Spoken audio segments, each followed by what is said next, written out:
Hey guys, it's David. Welcome to another episode of Right Politics, Car Edition. So, I'm making this episode because I talked to someone recently who, anyway, she worked for her local government, and her job was to disperse grant money that was given to their county by the United States government to help basically the fentanyl crisis. And it was like she was overseeing like $700,000. And, she can just disperse where the money goes, like whether it be grants, whether it be, projects, to keep all of the stuff off of the street. But, anyways, she was telling me that at the end of the day, everything that we have seen with the drug epidemic is kind of what people have suspected.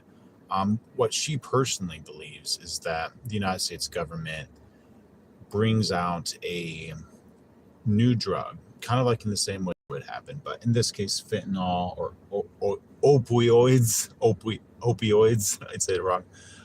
And yeah, to disperse it amongst the population so that the population will get sick and that they will be on the healthcare system, which would essentially strain the system. So what happened is she was saying that when the government released fentanyl into the United States or allowed fentanyl into the United States, it had everyone, addicted.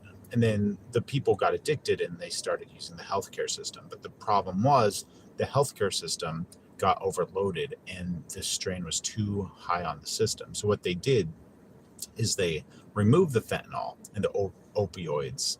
So the reason why the government stopped introducing the fentanyl and opioids into the general population was because just taking too many taxpayer dollars to help those who were sick. So it was causing a huge strain on the system, and that's why we don't hear about fentanyl anymore.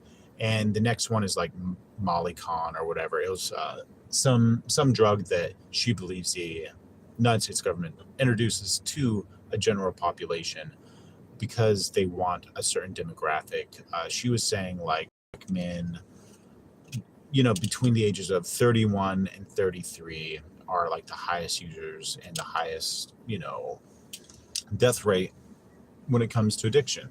And also the same thing, white men between 30 and 40 are the highest recipients of food stamps living at home. And that's why they require them to work 40 hours to get medicated and stuff.